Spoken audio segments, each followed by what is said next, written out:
Dimanche 15 mai 2022, mesdames et messieurs, bonjour et merci de regarder RTI 1. Il est 6h30. Le président de la République, Alassane Ouattara, a quitté Abidjan hier samedi pour la France, où il prendra part à la 6e édition du Forum des marchés émergents. Ce forum, initié par l'ancien directeur général du FMI, Michel Candessu, vise à réduire les inégalités entre les pays tout en facilitant l'échange d'expériences, le débat politique et l'engagement du secteur privé pour atteindre l'objectif commun d'une croissance et d'un développement durable. Il est bon de rappeler que le chef de l'État fera à cette occasion une intervention sur l'impact des crises actuelles sur les économies, notamment sur les économies africaines. Autre chose, à présent, un atelier de partage d'expériences, de recueil de contributions et de leçons apprises sur la cohésion sociale en Côte d'Ivoire. Il porte la marque du ministère de la Réconciliation et de la Cohésion sociale. Soutenu par le système des Nations Unies dans notre pays, il a pour objectif de proposer des recommandations pertinentes pour améliorer la nouvelle stratégie nationale de réconciliation et de cohésion nationale 2021-2025. Khalil Diomandé, Didier Nguessan. Renforcer l'architecture de paix et la cohésion pour accélérer le développement de la Côte d'Ivoire, une mission à laquelle les différents experts réunis entendent apporter leur contribution. Ce partage d'expériences, présidé par le médiateur de la République, est initié conjointement par le ministère de la Réconciliation et le système des Nations Unies. L'Organisation des Nations Unies s'est mobilisée aux côtés de la Côte d'Ivoire pour renforcer la cohésion sociale, la paix et la sécurité. Aujourd'hui est le lieu vraiment de faire un bilan en mettant en évidence la consolidation des acquis et la capitalisation des bonnes pratiques. L'intérêt de cet exercice réside dans le fait qu'il nous permettra d'adresser au mieux les défis résiduels à venir. Je salue donc l'initiative de cet atelier. J'invite l'ensemble des participants à des échanges constructifs et fructueux afin que nos institutions respectives en tirent le meilleur profit pour l'édification d'une nation ivoirienne plus prospère et plus forte. Le ministre de la Réconciliation, Bertin Kouadio-Konan, s'est félicité de la mise en place de ce cadre de réflexion. La paix a besoin d'être sédimentée dans le corps social, d'être consolidée pour qu'elle parvienne aux générations futures. Le ministère de la Réconciliation et la Cohésion nationale attend beaucoup de cette rencontre. À l'issue de cet atelier, un document synthétique comportant des recommandations sur les meilleures pratiques en termes de réconciliation et de cohésion sociale sera élaboré au bénéfice de la stratégie nationale de réconciliation et de cohésion nationale 2021-2025. On parle maintenant de la COP15 avec la ministre Nassénéba Touré qui a coprésidé un panel avec le représentant du Canada. Il s'agissait de la 2e édition du caucus des femmes. Au cours de cette conférence des partis, une rencontre au cours de laquelle la ministre de la Femme, de la Famille et de l'Enfant et les différents participants ont plaidé pour plus de soutien en faveur de la gente féminine. C'est un reportage signé Walter Amadou Ouattara. Cet autre panel de la COP15 à Abidjan est une occasion donnée aux femmes de s'exprimer sur les effets des bouleversements climatiques, également sur leurs conditions de vie à travers ces différentes sessions du caucus sur le genre. L'une des participantes, venue de la Guinée, fait des propositions.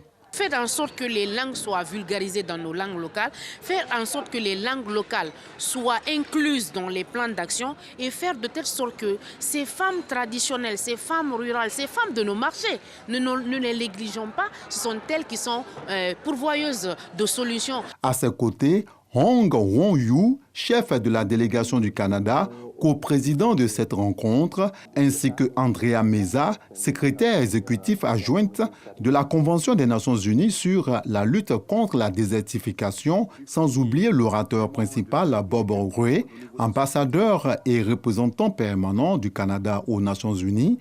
La ministre de la Femme, de la Famille et de l'Enfant s'est réjouie encore une fois de la tenue de cette importante conférence mondiale ici à Abidjan. La sécurité alimentaire dans notre pays dépend à plus de 65-70% des femmes. Imaginez qu'elles aient accès aux terres, que les lois les soutiennent. Et ces lois-là existent déjà, mais il faut les vulgariser, aller à la base, aller vers le peuple en milieu rural, dans les campements, et essayer d'informer ces femmes et aligner tout ça, bien entendu, avec notre coutume et nos cultures. À la fin de ces échanges, la ministre Nassénéba Touré a reçu un lot de matériel agricole composé d'équipements pour un système goutte à goutte. C'est un don de l'Israël afin d'aider les femmes du milieu rural à produire davantage et en toute saison. COP15, toujours avec la délégation saoudienne qui a rencontré les missions diplomatiques et les organisations accréditées en Côte d'Ivoire. Les autorités saoudiennes ont aussi saisi l'occasion pour expliquer les initiatives de lutte contre la désertification, notamment l'initiative Moyen-Orient vert et l'initiative Arabie Saoudite verte. Laure Goretti, Patricia Omouetia pour le commentaire. En marge de la COP15, la délégation saoudienne a rencontré les missions diplomatiques et organisations accréditées en Côte d'Ivoire pour expliquer les initiatives de lutte contre la désertification, notamment l'initiative Moyen-Orient vert et l'Arabie Saoudite verte. L'objectif, c'était de travailler pour expliquer un peu l'importance de la lutte contre la dégradation des sols. Tout le monde est concerné par ces phénomènes. Sur le plan national et sur le plan régional. Une initiative, c'est de réhabiliter le sol et transformer le désert en une terre verte. L'Arabie Saoudite est l'un des plus chauds pays au monde, avec un climat sec. Le pays ne cesse donc d'amplifier sa lutte contre la désertification en agrandissant ses espaces verts, notamment dans ses réserves naturelles protégées et les vastes programmes de reboisement. Autre chose à présent, le président de l'Union des villes et communes de Côte d'Ivoire, Uvi Kossi, équipe des conseils municipaux. Il s'agit d'équipements qui devraient améliorer la capacité des agents qui y travaillent. La cérémonie s'est déroulée au siège de l'Uvi Kossi dans la commune du Plateau. C'est un reportage de Michel Mambo. Des motos, du matériel informatique, des lampes solaires et des produits contraceptifs remis par le président de l'Uvi Kossi, Paulin-Claude Danho, à plusieurs mairies d'Abidjan et de l'intérieur du pays. Du matériel qui devrait accroître leur capacité opérationnelle sur le terrain. C'est l'occasion pour nous de transmettre notre gratitude au PNUD et à tous les partenaires financiers qui agissent à travers nous pour le bien-être de nos populations.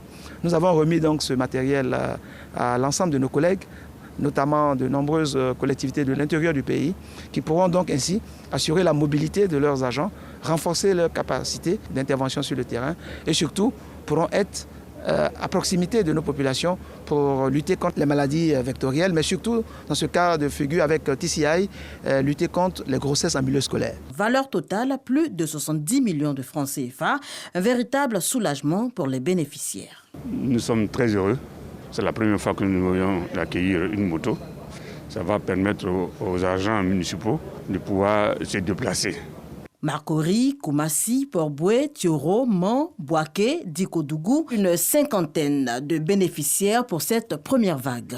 L'opération, rassure le président de l'Uvi Kossi, va s'étendre à toutes les collectivités locales.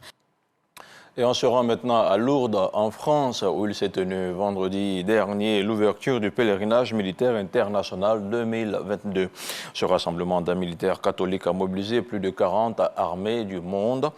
La Côte d'Ivoire est le seul pays d'Afrique de l'Ouest qui y participe et entend s'inscrire dans la vision du PMI 2022, celle d'œuvrer pour la paix, la miséricorde divine et d'accompagner les blessés des armées.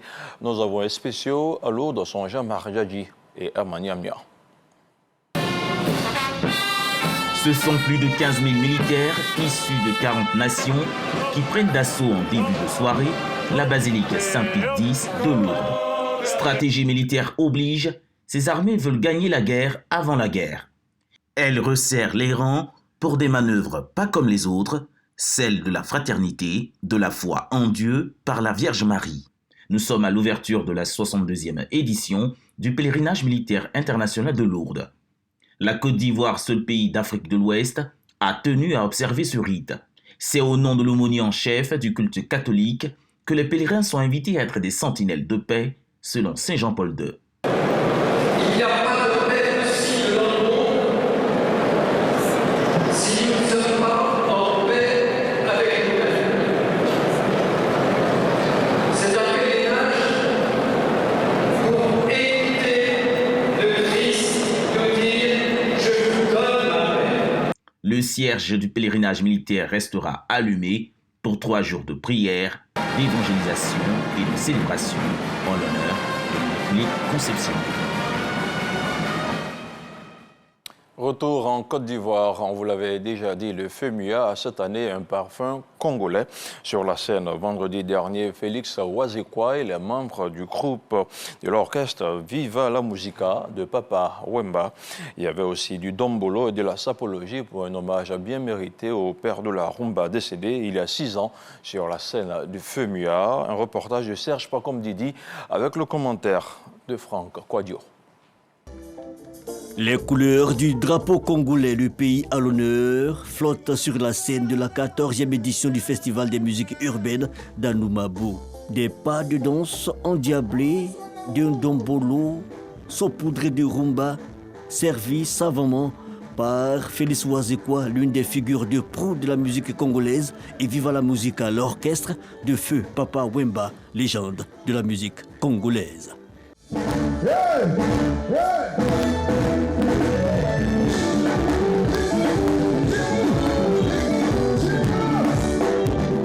Inscrite en 2021 au patrimoine immatériel culturel de l'UNESCO, la rumba congolaise est née en 1930 sur les rives du fleuve Congo, ce après l'arrivée en Afrique de la rumba cubaine.